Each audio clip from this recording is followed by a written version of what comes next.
gumawa, magsabi ng mabuti. Ang old age nga, ang pinakamagandang panahon para ituwid ang mga liko, itama ang mga mali, at tapunan ng liwanag ang mga madidilim na bahagi ng ating nakaraan.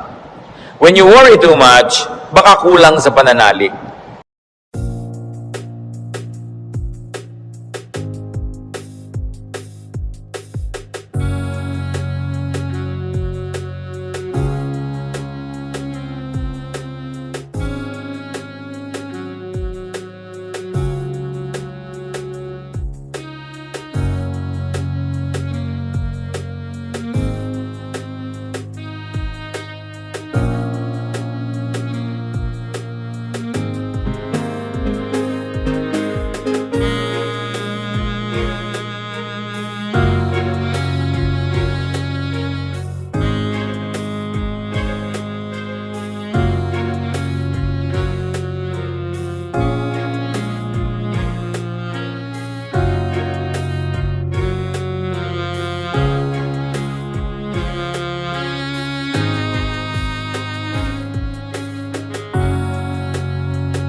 Perhaps you're lacking in faith.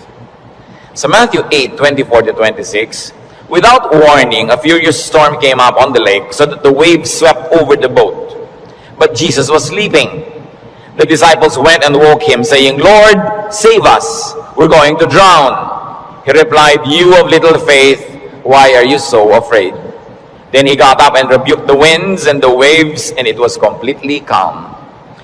Well, actually, rational naman at valid yung fear nila dahil malakas ang bagyo, sinasalanta ng bagyo at ng mga waves at mga alon at hangin yung kanilang sasakyang pangdagat. Hindi naman imposibleng matakot ka nun at hindi naman yun unreasonable. Pero nakita natin yung statement ng Panginoong Hesus dito, He equated fear with lack of faith. Kaya pag marami tayong mga takot at kinakatakutan, ang dapat nating siyasatin yung ating pananalig. We should check our faith. The more faith we have, the less fears. The more fears, it means the less faith. Sabi nga, faith is the assurance of things hoped for, the evidence of things not seen.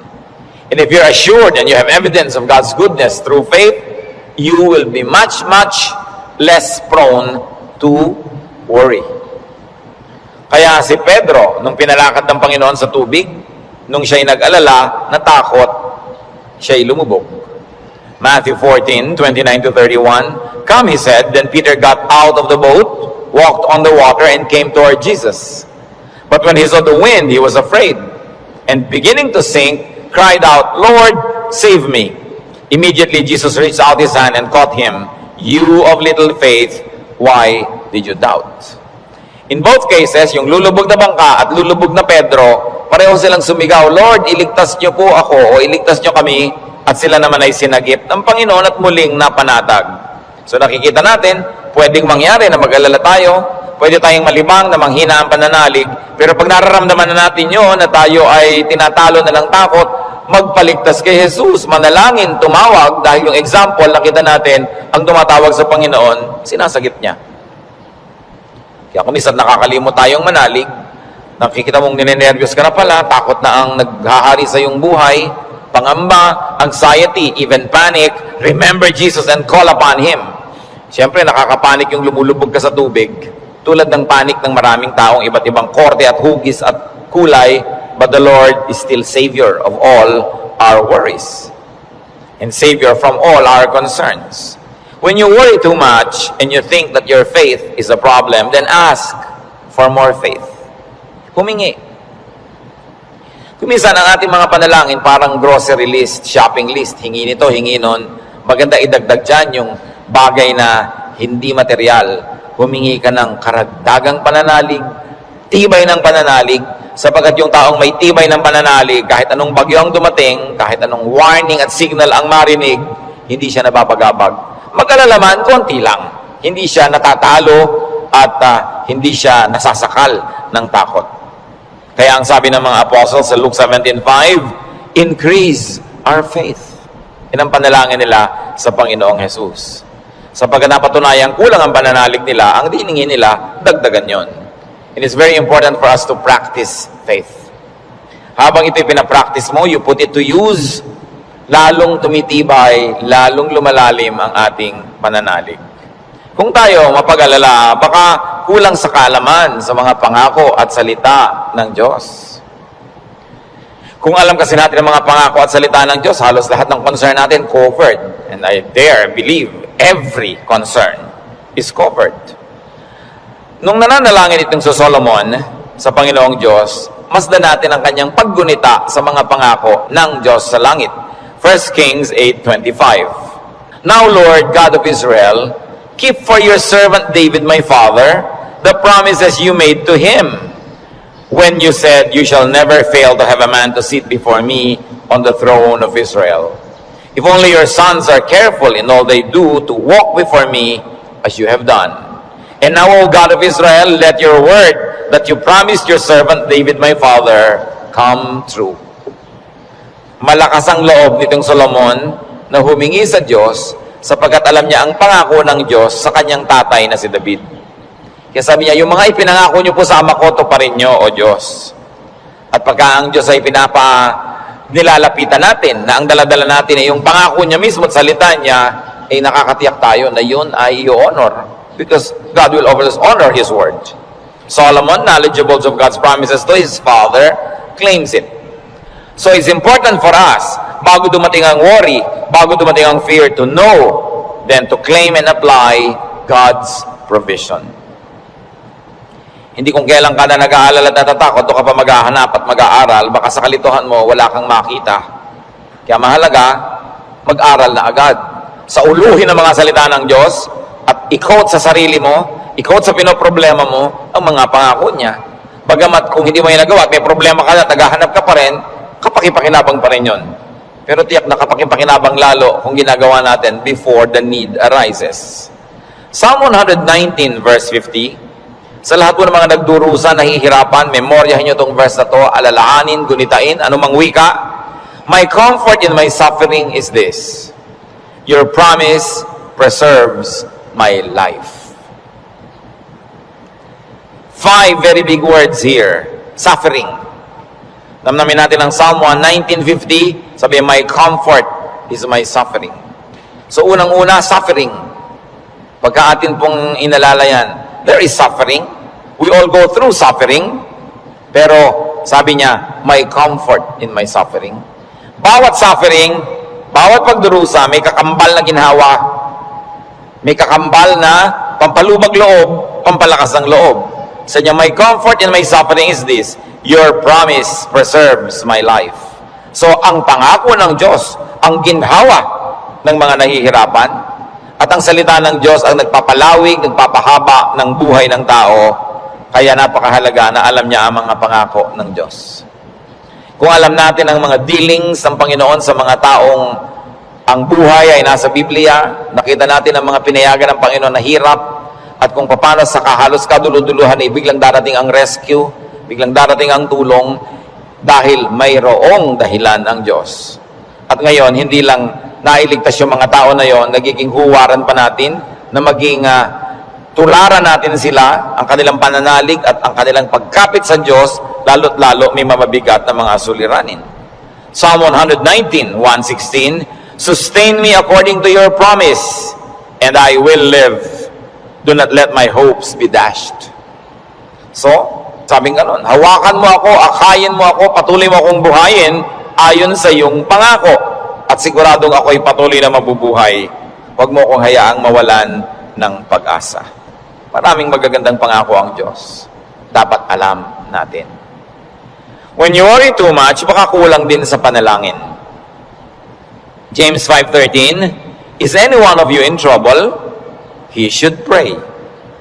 Nakita niyo yung simple, mabisa, makapangyarihang solusyon pag ang tao may trouble, he should pray.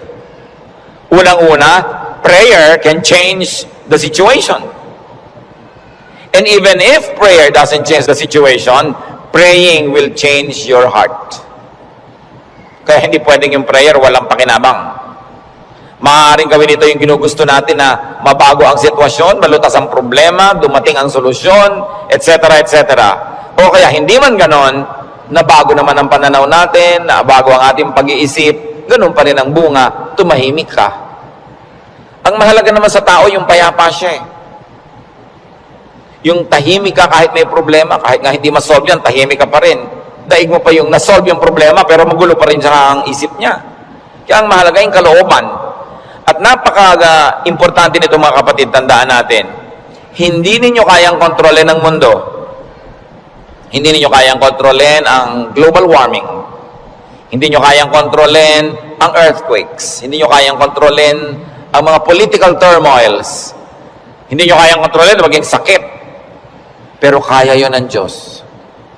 Kaya pag ipinapanalangin mo at inilalapit, ang laki-laki ng nagiging inhawa mo dahil alam mong alam yun ng Diyos.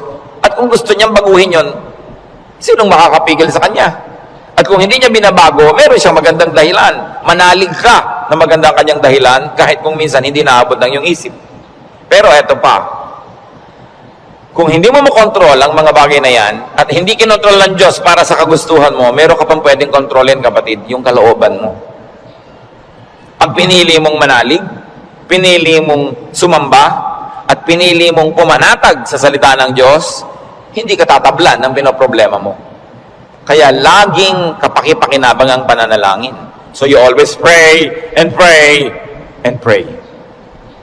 Yung madalanginin, malayo yan sa pag-aalala. Lalo't ang pananalangin ay punong-puno ng pasalamat. Kasi kung nananalangin ka ng nagpapasalamat, oo nga naman, naaalala mo unti-unti na ang dami ng mga maganda sa buhay na dapat ipagpasalamat. Nababalanse ang iyong alalahanin at natutuwa ka pa kung lumaon. Ngayon, maraming ganito mga kapatid. Sobrang nag-aalala, matatakotin, nerbyoso, dahil kulang lang sa saya.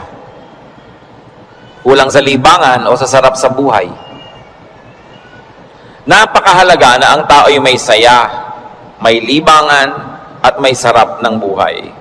Kaya marami mga tao naghahanap ng aliw kung bakit marami naman sa atin, kahit nakakaranas tayo ng hirap, nagiging judgmental tayo sa mga nag-aaliw. Ano naman ang sa mag-aliw? Kung hindi mo ninanakawang yung aliw, wala kang pinapatay, wala kang ginagawa ng masama. Kaya pag tumatanda na ang tao, marami dyan nagkakaroon ng diversyon. Alam nyo, yung may diversyon, napakalaking blessing yan. Kasi ang daming alalahanin. Pag tumatanda ka na, nararamdaman mo na yung mga kasukasuan mo, ayaw na masyadong tumiklop o bumuka ang mga tuhod mo at mga braso. Nararamdaman mo nang mahihiluhin ka, halimbawa, lumalabo ang iyong mata, dumadami ang iyong mga sakit, at kumukonti, usually ang iyong pera. Bihira naman yung papayaman, papadami pera, no? Kadalasan ay papaubos, nawawala ng hanap buhay, nagre-retire. Tapos ang mga mahal mo sa buhay na uubos na. Ang lahat ng mga tiyo mo, magulang, ubos na, parang yung kayo na lang na magkakapatid ang next in line. No? Dati may mga matatanda kang tinitingnan, pinagmamanuhan. Ngayon, wala na, ikaw na lang lagi ang pinagmamanuhan. So inisip mo, ako na kaya next. Yung lampas ka na sa alas 12 tanghali ng buhay, yung mga nasa alas 3, alas 4:30 ka na, alam mo yun na malapit na akong humarap sa mga katotohanan. Alam nyo yung mga ganon, sobrang magbigay ng alalahanin. At hindi naiintindihan nyo ng mga tao na hindi pa nakakaranas noon. Kaya marami sa ganong edad, mga past 50, kung kailan pa nagkaroon ng ganong edad, machichismis pa, ang bata-bata naman ang boyfriend ni kumare. Kung biyuda naman siya, di ba? Kung bata ang boyfriend niya, naiinggit ka. Di ba? Ang bata-bata naman ang girlfriend ni ganon, kung biyudo naman siya o wala naman siyang asawa, ano naman ngayon? If there are 2 less lonely people in the world. Do not be judgmental sa mga tao naghahanap ng saya. Kasi kadalasan, yung saya mo na lang ang nagtatawid sa'yo sa dilim ng gabi. Yung konting saya mo na lang ang nagbibigay sa'yo ng dahilan para mabuhay pa uli, para bukas o next week. Yung konting libangan mo ang nagbibigay sa'yo ng liwanag sa otherwise, ang dami-dami mo mga alalahanin sa buhay. Hindi dapat silang ginajudge. Pag may nakikita kang dalawang taong magkasama, hindi sila magkaedad, ang tanda-tanda naman ng boyfriend niya, baka naman kulang siya sa pag-ibig ng magulang nung araw. Mabutit nakakuha na ng husband, meron pang tatay. Kung minsan bonus, may lolo pa. Inggit ka. Di ba? Kung minsan naman, bakit kaya ang bata-bata nang nagugustuhan nito, may edad na siya? Kung puro kapwa matanda niya ang nakikita, ang pinag-uusapan laging arthritis, blood pressure, blood sugar, mga katarata, glaucoma, nakaka-depress. Kaya kung minsan masarap kasama yung bata na walang iniisip na mga alalahanin, puro happening at gimmick ang naiisip, nalilimutan mo mga problema mo. At yung problemang hindi na-solve, malaking bagay kung nalilimutan man lang kahit sandali. Because you keep your sanity and you keep your cheerfulness. Mga kapatid, huwag kayong killjoy sa mga taong humahanap ng ligaya. Kasi hindi nyo naman papaligayahin Halimbawa, yung nanay niyong byuda, may boyfriend. Mano, byuda naman. Bakit sasamahan mo pa siya pag gusto niyang manood ng TV?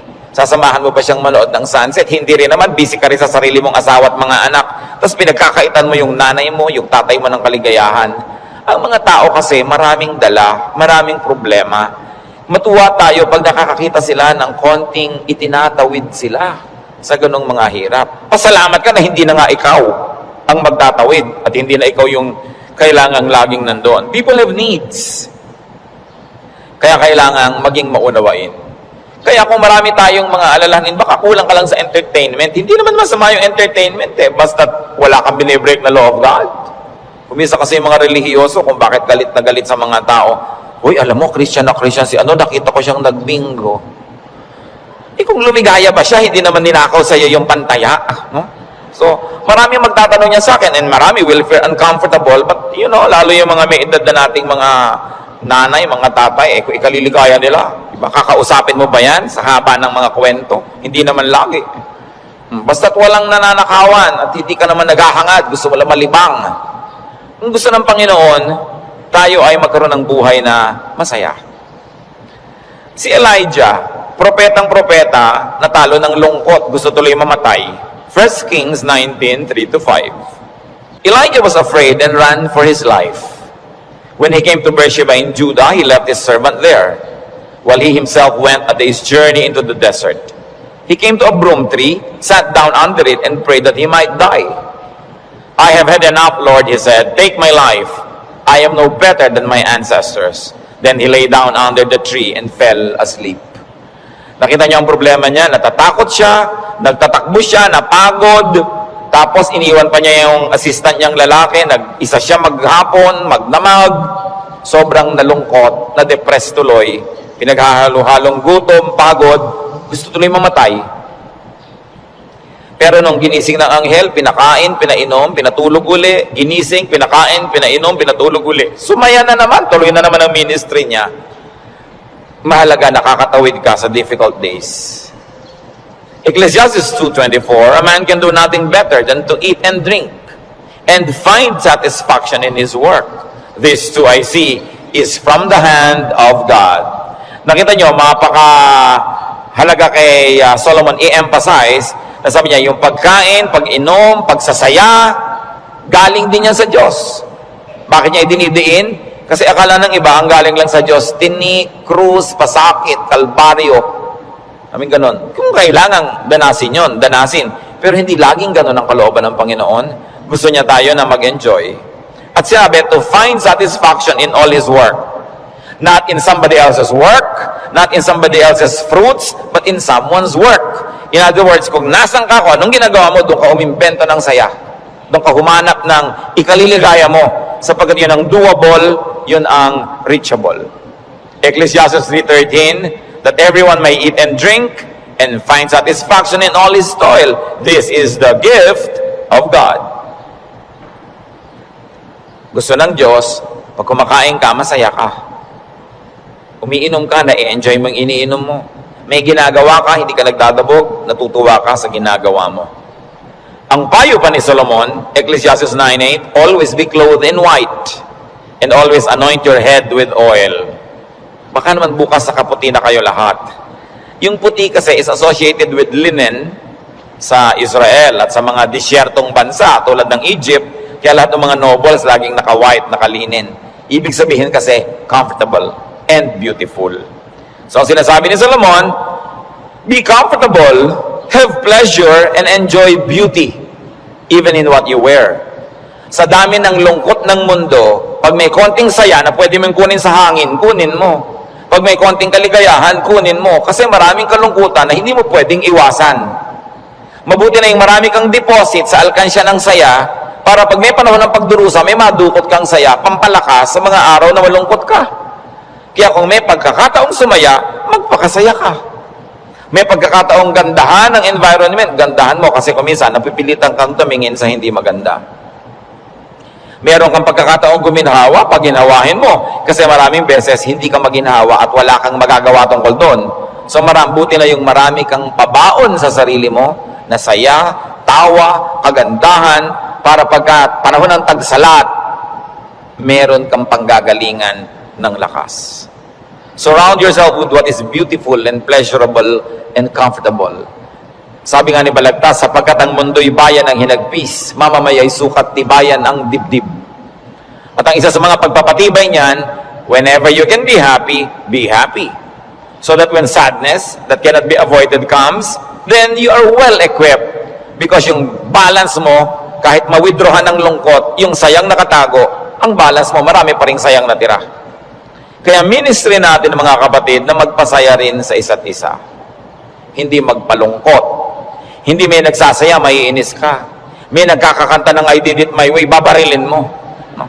Hayaan mo siya magkakanta. Alam mo ba kung anong problema niya sa buhay? Baka kailangan niya ang kidney transplant. Baka yung asawa niya may cancer. Baka ang mga anak niya walang pangmatrikula. At gusto na niyang tumalon sa ilog na walang tubig dahil El Nino. Kaya ang laki ng problema. Tatalo ka sa ilog, di ka malulunod. So malaking problema yun. So kumanta na lang siya ng I did it my way kahit wala sa tono, babarilin mo pa. Surviving na nga yung tao. Marami sa atin, they're just trying to survive. Kung minsan nagdadamit ng akala mo payaso o Santa Claus o snowman, hindi mo siya maintindihan. Pero kung nagpapaligaya pa sa kanya, hindi naman ninakaw sa iyo yung suit niya, anong paki mo? Hayaan mo siya, masaya siya. Hindi natin dapat ginadjudge yung kapwa according to our standard. Ako, hindi ko isusuot yan. Eh siguro, kontento ka sa buhay mo ngayon, masaya ka. Baka may hinahanap siyang ligaya na hindi mo naman ibibigay. Ano ngayon kung gano'n na suot niya? Mahalaga sa spiritualidad, ang tunay na spiritualidad, ang bunga niyan mga kapatid, kabaitan sa kapwa. Kung hindi ka mabait, kahit sa ulo mo yung buong Biblia, sayang lang. Para ano? When you worry too much, baka sobra ka ng pakikinig sa balita. Bad news. Yung makinig sa balita, manood ng primetime TV, garantisado, lulungkot ka. Kung hindi ka naman mawala ng ganang kumain dahil oras ng hapunan. Babae, tinadtad, sinigan, inilagay sa drum, nilagay ng semento, hinulog sa dagat. Gusto niyo bang panghimagas yan sa inyong paghahapunan? O kaya appetizer, kung late kayo wala kayong mapapala kapapanood yan. Hindi niyo naman kailangan malaman. Nananakot lang para bumenta. Siyempre, because bad news is good news in journalism. Ibig sabihin, papansinin ng tao. Pag nagpapakinig ka sa mga El Nino, La Nina na yan, mga earthquake, takot ang aabutin mo, may magagawa ka ba dyan? Ikaw ba si Bernardo Carpio? Sige, pigilan mo ang paggalaw ng lupa para huwag lumindol. Kaya mo ba yan? So yan ang mga takot na hindi mo naman kailangang entertainin. Kasi wala ka naman magagawa tungkol dyan. Kaya manalangin ka. Yan sabi, pray, pray, pray. Siyempre, marami pang nananakot ay padami na ng padami ang tao sa mundo. Actually, pag nag-aeroplano kayo, makikita nyo, ang dami pang lupang walang laman Nagkakagulo lang yung mga tao sa mga bayan-bayan at crossing. Pero ang dami pang maluwag. Napakarami ka lang siksikan kasi because of the imbalance ng economy. Natatakot ang mga tao na mauubos na daw ang langis. Actually, mga daang taon pa yan bago maubos. At hindi pa nga nauubos, nakaka-invento na ang tao ng mga bagong alternative sources of energy. Ang tao kasi fearfully and wonderfully made by God. We were made wonderfully. People will find a way as life finds a way. Sabi nila, papangit na ang buhay. Hindi totoo yun. Tingnan nyo lang ang cellphone na hawak nyo, nasa bag nyo, malalaman nyo umasenso ang buhay. Nung araw, mayayaman lang ang mga may telepono. Yung halos gumapang ka sa lupa, kumatok, pwede po bang makitawag, Mrs. Cruz? Diba? Dahil routine na lang yan. Diba? Routine. Ang dati nating presidente, Manuel Quezon, namatay sa tuberculosis. Ngayon, nagagamot na yan. In other words, nag-i-improve ang science, nag-i-improve ang technology, natututo tayo ng green architecture, green lifestyle. Sabi natin, parumi ng parumi ang mga ilog, buti pa ng araw na malilinis ang ilog natin. Lilinis din yan kasi magigising din tayo sa katotohanan na walang kwenta ang maruming ilog. Yung dating kerumi-ruming ilog sa Singapore, ngayon, ang linis-linis na, ang dami na uling isda. Ganon din naman sa Stockholm, sa Sweden. Sa gitna ng city, ang linis ng ilog, may mga nangingisda, kinakain nilang isda. Dati daw yung parang Pasig. In other words, ang tao kasi natututo. Matututo, mag-a-adjust tayo eh. Nagkakaroon ng maraming research sa siyensya. Hindi ba kahit nga ngayon 10, mukhang 30? Napapahaba ang kabataan para mag-enjoy pa ng maraming bagay. Yung mga kulot ngayon, gusto mo tuwid ang buhok mo, bukas tuwid. Gusto mo kulot ulit next week, kulot. Maraming nagagawa ang tao. Ang pagkain, nung araw nga, bago ka makakain ng palitaw, kailan magigiling ka pa ng malagkit, mga 3 oras mong ginigiling-giling sa bato. Ngayon, punta ka sa Via Mare, mamimili ka ng lahat. Parang piyesta araw-araw. Maraming tao nung araw, pagka piyesta lang nakakakain ng lechon. O kaya ng karne. Kasi hindi naman available. Pero ngayon, pipiliin mo pa. Puro leg ba? Puro likod? Puro ano? Napipili. Ang trend ng buhay, pag tinan nyo mga kapatid, papaganda. Huwag kayo nawawala ng pag-asa at huwag kayo nagpapalungkot dyan. Kasi God is in control. Ngayon, pag nagpapapakinig kayo din sa mga prophet of doom, sa sobrang prophecy, lulungkot din kayo. Diba? Ang alam natin, ang ending ng lahat ng prophecy, darating ang Diyos o babalik tayo sa Diyos, kung alam mo nang mauna doon, yung pa rin ang tunay na ending. No matter what the detail. Kaya nang ating dapat bigyan ng pansin. We romance the past too much. Laging the good old days, the good old days. Sabi ni Solomon sa Ecclesiastes 7:10, do not say, why were the old days better than these? For it is not wise to ask such questions. Huwag kayong magdrama-drama, lagi yung hinahanap yung kahapon ng araw. Yung nung araw, nasasakay ka halimbawa sa bus, talagang yung buhok mo ay hinila na ng lahat ng hangin bago ka makarating sa Maynila. Yung the good old days ba yun? Na para ka magkaroon ng ice cream, gagawa ka? Good old days ba yun? Marami tayong hindi ina-appreciate sa present. Sa accomplishment ng humanidad at ng kabihasnan. Because we romance the past too much. When you romance the past, you will be sad. When you worry about the future, you will be afraid. You know what God wants you to do? Enjoy the day. Enjoy the moment. Yan ang payo ni Jesus. Sabi niya, do not worry about tomorrow. Tomorrow will worry about itself. Let the day's own trouble be sufficient for the day. Yung iba naman, kaya nagwo-worry, sobrang daming alam. Kaya ang sabi sa Ecclesiastes 7:16, do not be over-righteous, neither be over-wise. Why destroy yourself? Habang marami kang nire-research, maraming inaalam na hindi mo naman talaga kailangan sa pang-araw-araw na buhay mo, dadagdagan lang ang alalahanin mo. And sometimes, even in religious studies, ganyan yan. Marami ngayong mga TV networks nagpapakute para makakuha ng audience, mapanood. Walang ginagawa kundi siraan ng Diyos, siraan ng Biblia, guluhin ang pananalig ng mga nananalig. Tapos pag naman nanood ka ng nanood, nakinig ka ng nakinig, ang ending mo ngayon, malilito ka. Hindi ka ngayon makatulog. Anong bunga nun sa'yo? So huwag mo nalang panoorin. Tahimik ang pananalig mo. Peaceful ka. That is a gift from God. Do not permit the enemy to disturb you. Kaya sabi, why destroy yourself? Don't be over-wise. Alam niyo yung pagiging wise? It's a very difficult and a very high calling. Kaya mga tinatawag ng Diyos na maging mga philosopher, maging mga prophets, maging mga mangangaral, mahirap yun. Kasi pag lumalalim, tumataas ang iyong alam, nagiging vulnerable ka to so many anxieties and fears. You become vulnerable to a lot of isolation and sadness. Kaya nga yung mga tinawag ng mga special people to be God's channels of blessing and wisdom to others and to the multitudes. That's why we privilege them with respect. We privilege them with a lot of things. Kasi ang pwede lang nating isukli sa ating mga propeta, sa ating mga mangangaral, sa ating mga philosophers, ang pwede lang nating isukli sa kanila, pagmamahal, pag-ibig, pagrespeto, kasi dinadanas sila ang maraming hindi na natin dinaranas. Sa kanila ibinubunyag ang mga malalalim, mahihiwaga at mahihirap na mga bagay para maipaliwanag nila sa mga ordinary mortals like you and me. Kaya mahirap yan. Marami sa mga propeta, marami sa mga great artists, marami sa mga great achievers, great thinkers are tormented by their spirits and in their spirits. Kasi they become sensitive to many things. Kaya napakasarap ng buhay ng mga taong regular lang. Kung minsan naiinggit ka doon sa sobrang dunong, sobrang galing, kaya mo bang buhatin ang bigat ng karunungan? Mahirap yon. Yung may ibabigay sa iyo ang Diyos, sasabihin ng Diyos, ipamigay mo na yan dyan sa mga tao, hindi siya madali. Kaya kung minsan may eccentric behavior, no? Yung mga great artists na hindi nauunawa ng mga karaniwan tao. Basta tayo mga kapatid may hindi nauunawa, huwag nyo i-judge. Sikapin nyo unawain, at kung hindi nyo man lang maunawaan, at least leave it alone. Huwag nyo siraan, huwag nyo pintasan, kasi hindi nyo alam. At pasalamat kayo, hindi kayo yun.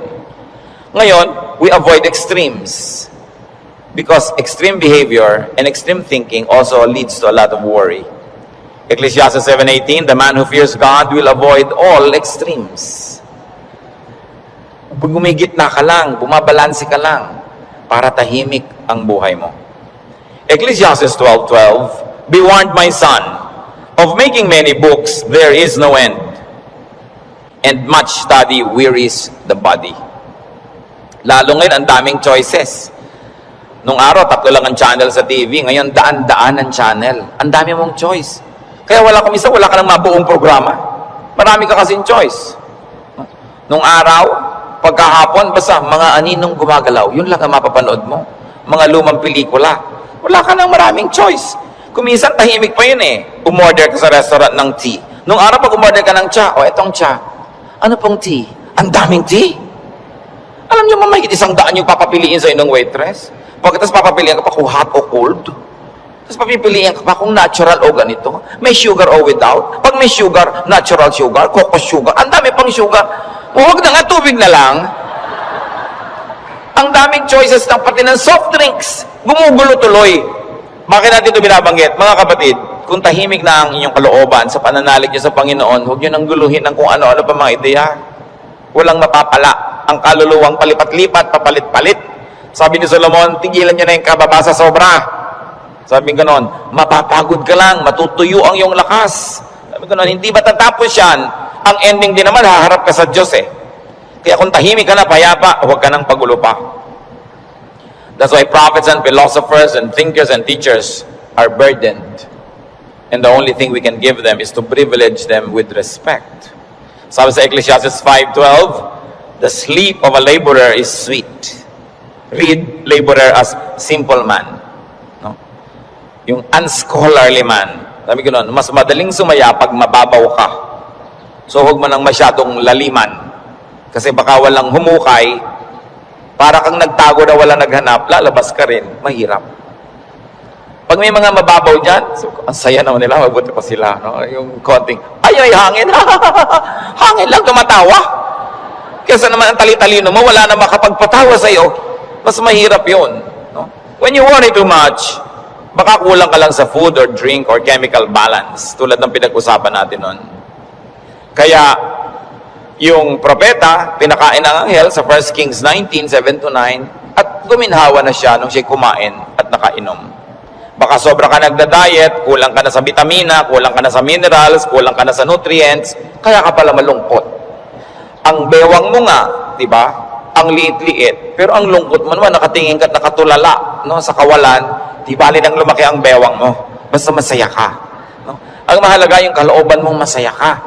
Kasi ang buhay maiksi. Alangan namang ubusin mo pa sa lungkot yan. Kailangan i-maximize mo yung saya.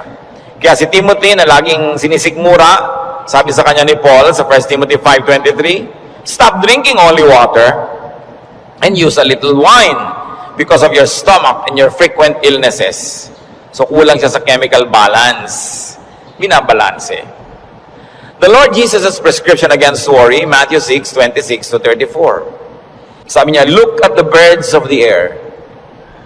They do not sow or reap or store away in barns, and yet your heavenly Father feeds them. Are you not much more valuable than they? Who of you by worrying can add a single hour to his life? So, ba't ka nag-aalala? Kita mo yung mga ibon, hindi naman yan nag-agriculture, pero pinapakain, buhay din yan. Mas mahalaga ka kaysa ibon. Kaya ang unahin mo, manalangin, lumapit sa Diyos, manalig. Tapos marami ka pang ibang alalahanin, etc., etc.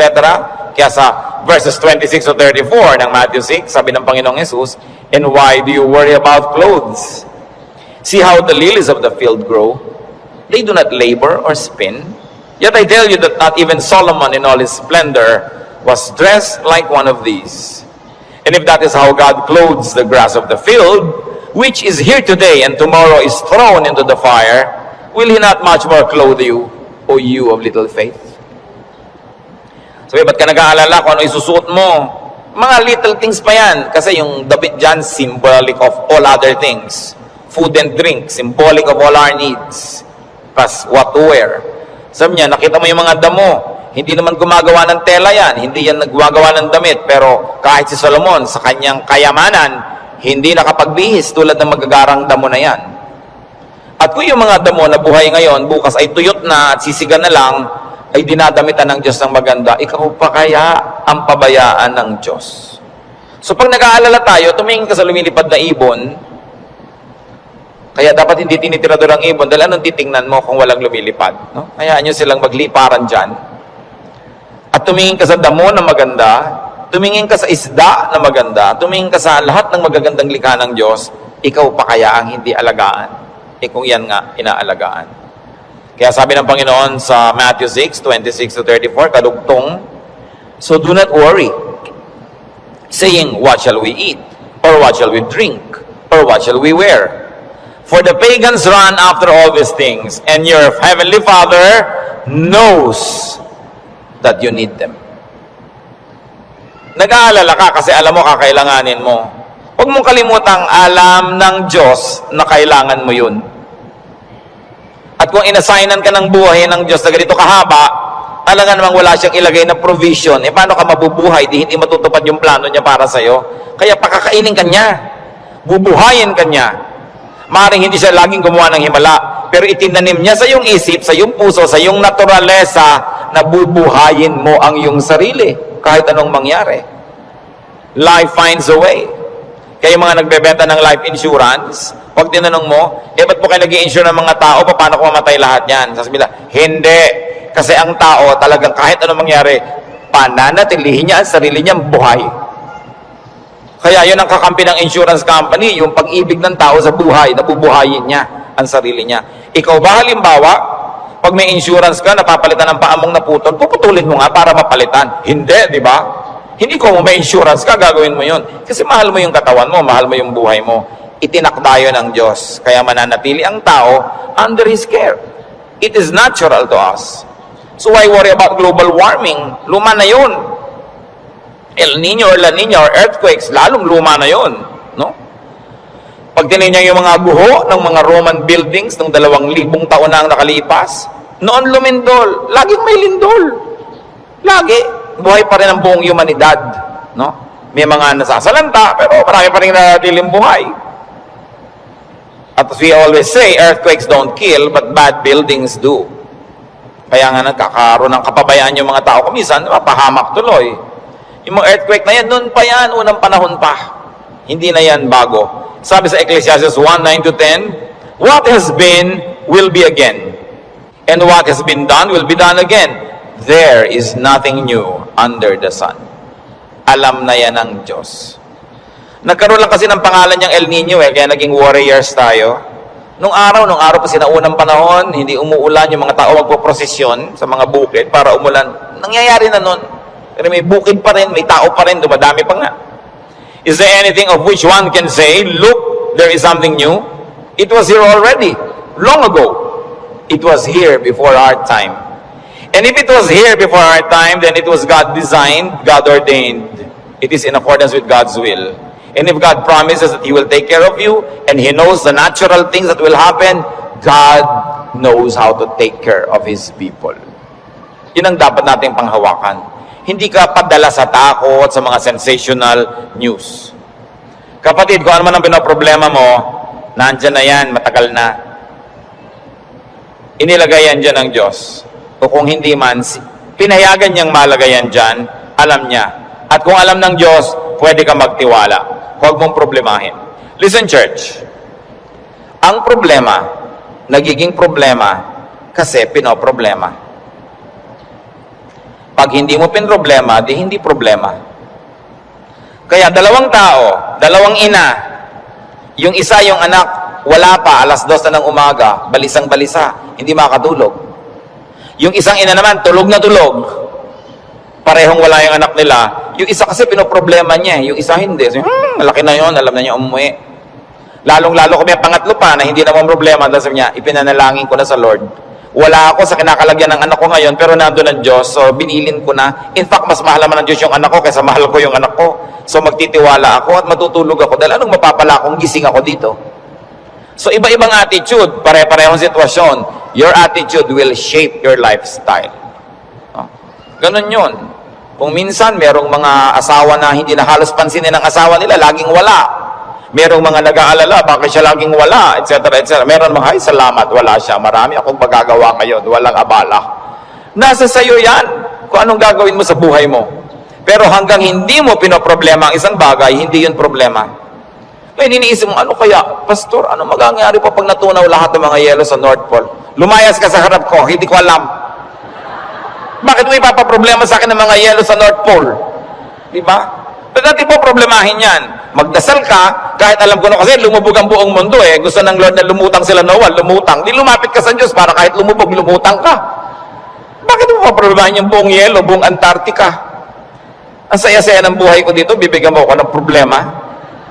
Ano po kaya't naglulindol? Eh kaya ba natin pigilin kahit anong gawin natin dito? Diba? But of course, there are practical things you can do to minimize risk and danger. But you can only do so much. Kaya nga may Diyos eh. Para yung hindi mo kaya, ipasa Diyos mo. Magtiwala ka at mag-enjoy ka ng buhay. Gumawa ka ng mabuti. Kaya tayo gusto ng Diyos na pumanatag, tumahim. Kaya gusto nating pumanatag, umayos, hindi lang para magpasarap. Para magawa natin yung misyon na ibinibigay sa atin ng Diyos na maging blessing tayo sa ating mga kapwa-tao. So, brothers and sisters, think about the things you worry about. It's your decision if you like to turn them into problems. Pag pinroblematize mo. Maraming mga tanong pa, mga doktrina na hindi natin alam. Ano po kaya ang itsura natin sa langit? Hindi natin alam. Ang problemahin mo, mapasama ka doon. At alam natin yan, manalig ka sa Panginoon, humingi ka ng tawad para sa iyong mga kasalanan, tanggapin mo si Jesus sa Panginoon tagapagligtas, at siya na ang may problema sa mga detalye. Bakit mo pinoproblema? Eh kahit naman tayo magtalo, mapuyat, hindi natin masasagot. Ipa sa Diyos ang mga bagay. Ito ang isa sa mga pinakamalalalim na regalo ng Diyos sa atin sa pananalig. Nagkakaroon ka ng kapayapaan. Nagkakaroon ka ng katahimikan. Matthew 6:26-34, karagdagan. Sabi ng Panginoon, sa halip ng mga problema kayo, seek first His kingdom and His righteousness, and all these things will be given to you as well. Therefore, do not worry about tomorrow, for tomorrow will worry about itself. Each day has enough trouble of its own. Huwag laging alalahanin ang nakaraan, nakakalungkot. Kaya pag kami mga medyo senior ladies magpa-party, tapos ini-invite ako, baka ang tugtog nyo, puro 60s and 70s, ha? Ayokong pumunta. Puro na lang tayo nung high school natin, nung ganyan. Wala na ba tayong future? Puro past na lang pinag-uusapan? Kaya kung minsan nakakatamad na rin umattend ng mga high school reunion, walang pinag-uusapan ko din nakaraan. Mahalaga ang tao, engaged niya yung today, hopeful siya about tomorrow, may mga plans siyang pinag-uusapan, hindi puro past, hindi puro lungkot. Kasi sayang ang isang araw na inubos mo sa lungkot, pwede mo namang pasayahin. Okay, maganda rin naman kung minsan makinig ng mga lumang tugtog, mag-alala ng kahapon, pero huwag sobra. Because when you romance the past, you will be sad. Marami pa tayong, kaya hindi pa tayo kinukuha ng Diyos, may today pa, para mabuhay tayo today. At yung bukas, hawak niya yan, hindi natin hawak, so huwag yung agawin sa Kanya. Kaya nagiging mabigat, inaagaw niyo sa Diyos yung pagbuhat sa past. Pero yung today, kayang-kaya nating hawakan sa tulong ng Diyos kasi ibinibigay niya sa atin yung today. So sabi niya, ang alalahanin mo lang yung today. May maiinom pa po kaya tayo, Pastor, sa 2020? Ang layo pa nun. May tubig ka pa sa bahay mo ngayon, meron po, masaya ka na. Bukas, lalagyan ulit yan ng Diyos. Sabi, give us this day our daily bread. Bakit mo lulutasin yung problema ng isang buong buhay sa isang araw? Yung lakas mo para lang sa problema ng araw na to, inuubos mo sa napakaraming araw na problema, kaya kinakapos. Pero lahat ng problema sa araw na to, kasya ang pagpapala ng Diyos sa araw na ito. Kasya. Humihirap kasi yung blessing today, hinahati mo para sa problem tomorrow. Yung problem tomorrow, may kasamang blessing niya yun nakakambal. So, yung ngayon ang atupagin mo sa buhay. Hindi ibig sabihin na hindi ka na magpaplano ng future. Nagpaplano ka generally, but you don't get obsessed with that. But don't fail to live the moment, to savor the moment, because it will never happen again. Alam nyo, kahit anong iniintay nyo, pag wala kayong ginawa kundi hintayin yon, ganun lang pala, sandali lang tapos. Araw ng kasal, anibersaryo, fiesta, event, ang tagal mo pinaghahandaan, tapos sandali lang natapos, sasabi, ay tapos na. Marami kasi, nahihirapan silang ihanda yung darating pa, pero pag nangyayari na, they are too busy trying to be perfect, hindi nila na-enjoy, tapos na, wala na, lugi na sila. So enjoy the moment. Pag kami ikinakasal ako, may ibinubulong akong gano'n, minsan may tinatanong sa akin, ano po yung ibinulong nyo, Pastor? May mga pakialamera kasi pati ibinulong mo, tinatanong. Sabi ko, wala. Sinabi ko lang, pagkakainan na, kumain kayong mabuti. Huwag kayong mag-entertain ng mga bisita. Tayo kayo ng tayo. Kasi this is your first meal together as husband and wife. Enjoy it. Stop being warriors and perfect hosts. Enjoy your meal. Eto yung meal, enjoyin ko. O, debo mo ngayon, enjoyin mo. Huwag mo nang isipin na kung ano ang bagay. Kasi mamaya, tapos na yan eh. Dapat ine-enjoy. Pag pangbukas, malayo pa. Do not worry. Focus on today's concerns and pleasures and enjoy whatever can be enjoyed. Philippians 4:6-7. Do not be anxious about anything, but in everything, by prayer and petition, with thanksgiving, present your requests to God.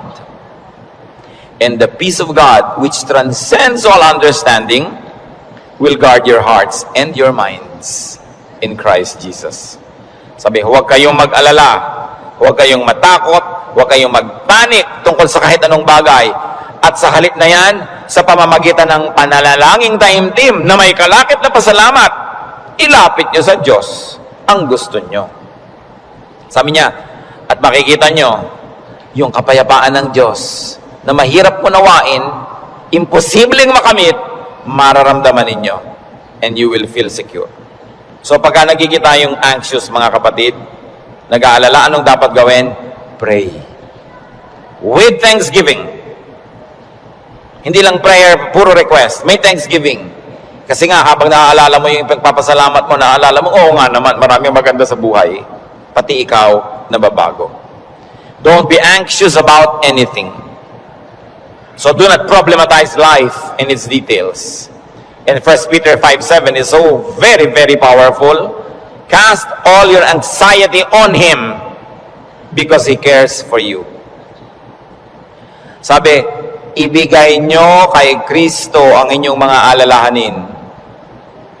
Kasi Lord, nag-aalala po ako tungkol sa buhay ko, nag-aalala ako tungkol sa impyerno, nagpapaalala ako tungkol sa buhay na walang hanggan, sa kabilang buhay, nag-aalala ako tungkol sa kakainin ko, sa ganito, sa ganon. Sabi ni Jesus, Eh, binayaran ko na yan sa cross, bakit inaalala mo pa? Bayad na yan, ha?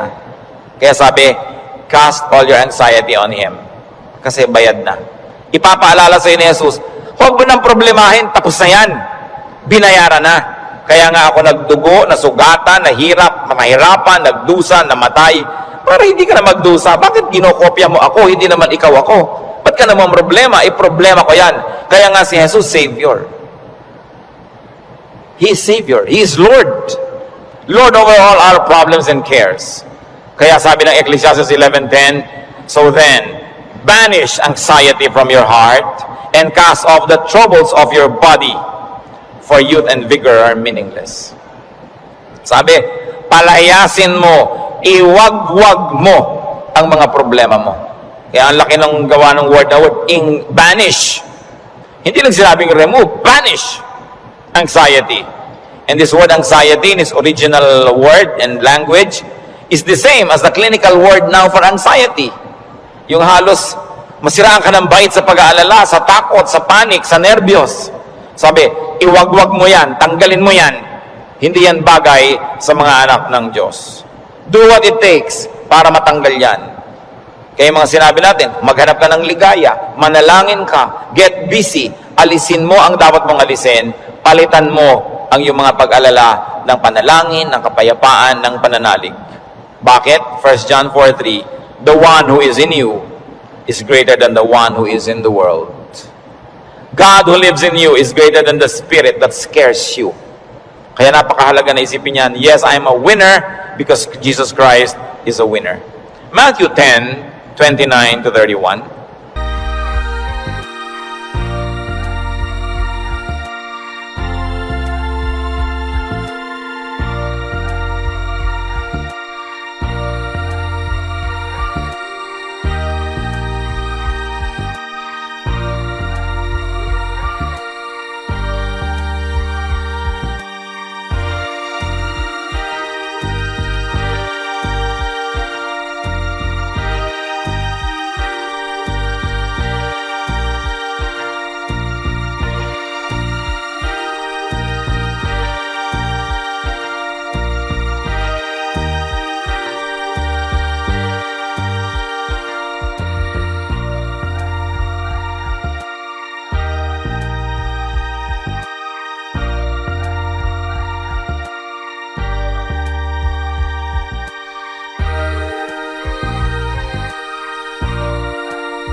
Pera lang. Para halos economic value. Sabi ng Panginoon, hindi ba ang mumura ng mga ibon na yan halos walang halaga? Pero wala ni isa sa mga yan ang namamatay nang hindi alam ng Diyos at hindi pinapayagan ng Diyos. Pati sila, pinapayagan muna ng Diyos na mamatay bago mamatay. Alam ng Diyos ang nangyayari.